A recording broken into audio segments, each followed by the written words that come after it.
Hey, it's Edward Stevens with the Stevens Group at ReeceNichols again, and we are in the spring season of the real estate market. It's always an exciting time. If you're buying a home, buckle your seat belts. If you're selling your home, hopefully you're in a seller's market where you're going to be able to reap the rewards for some of your maintenance items and some of your updates that you've been doing through the years on your home.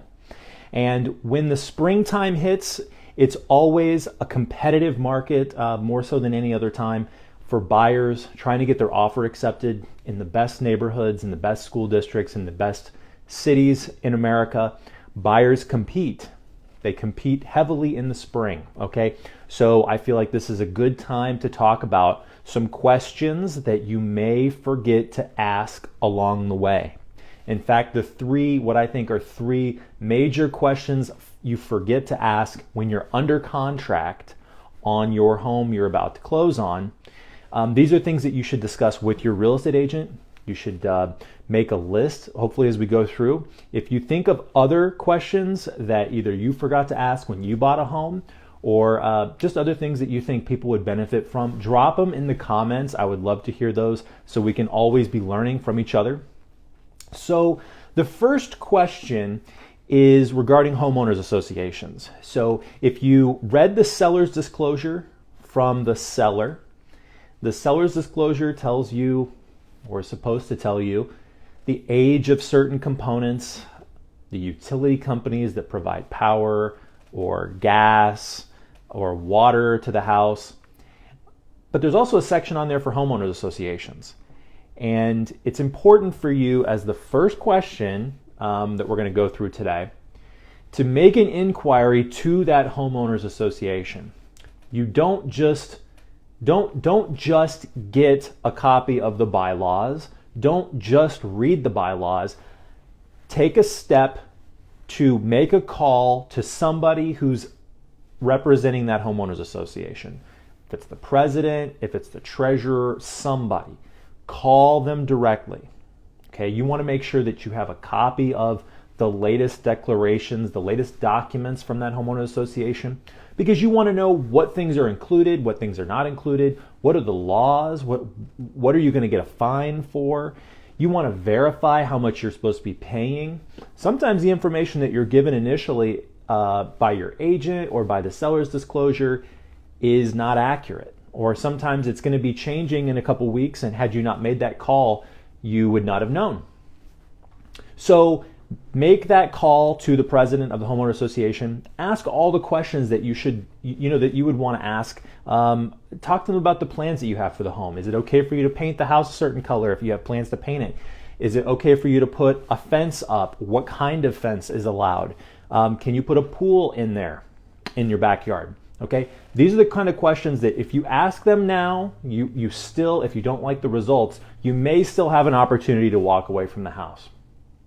Very important and often overlooked, number one. Number two is regarding insurance, hazard insurance, homeowners insurance.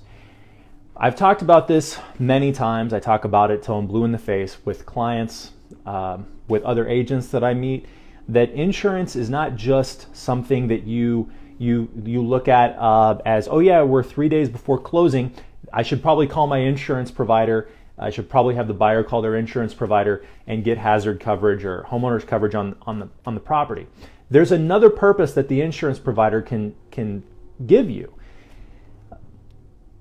When you are buying a home, the key is to try to learn everything about it before you close on the home, because after you close, it's very difficult for you to get in touch with the seller, or sometimes even get in touch with your real estate agent if you have questions or if you have problems.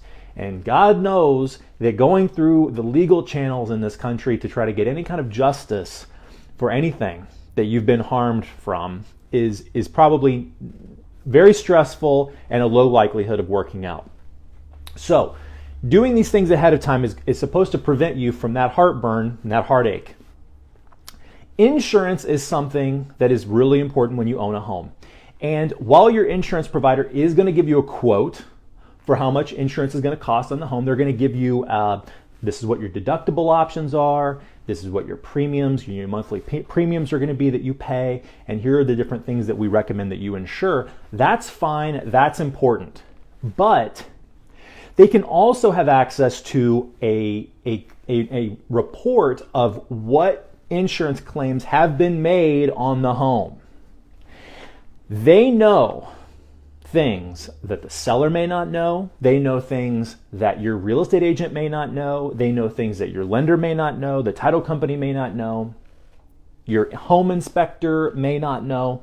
And if you use your insurance agent to find out those things, then you can generate some questions. If you see something that's wrong or something that's like weird, you can ask the seller again before you close. Or you can just have your home inspector investigate as part of your home inspection. So here's a couple examples. Let's say there was a claim for water damage from a pipe burst a year ago and it wasn't disclosed. You might want to know that.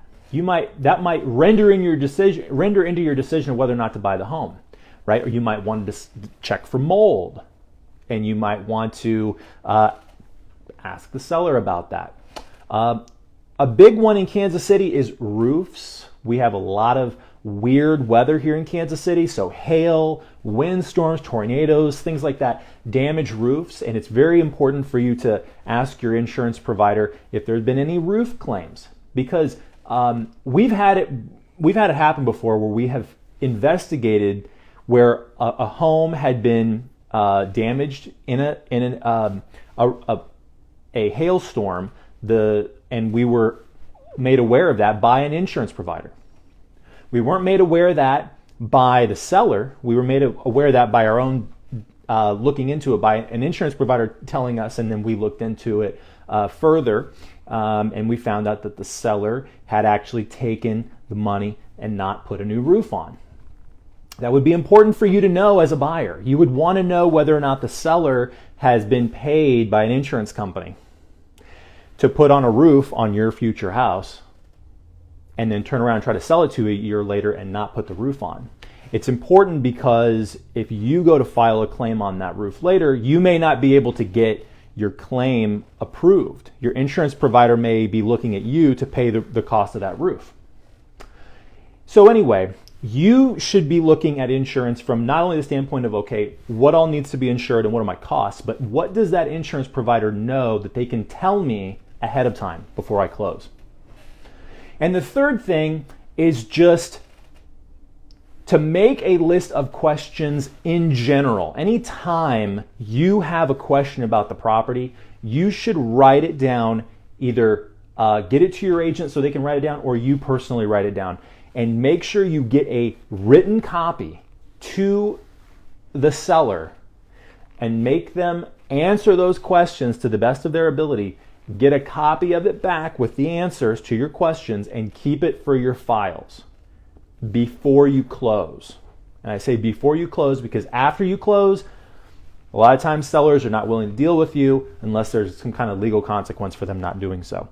So if you have questions about the sprinkler system, if you have questions about how long something has been working, if you have questions about whatever, you should be getting answers written and keep it with your file. I cannot tell you how many times clients have had a question, and this has been years ago, where we go, well, I think the seller said this. The buyer was asking about this, and then the seller said something, and then we're looking for it in a text message or an email from years ago. So getting a physical copy of those questions and keeping it with your file. Ideally, you've got some place where you can keep all your files for your home purchase.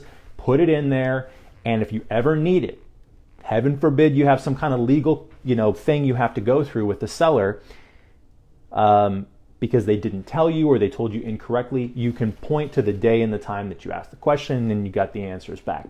So if you ask those three questions, if you're vigilant about those three things, if you do those three actions, homeowners association, insurance, and then making your list and getting it to the seller. If you do those three things, you're going to be in much better position to be able to buy the home of your dreams and not be coming out of pocket for all kinds of crazy expenses.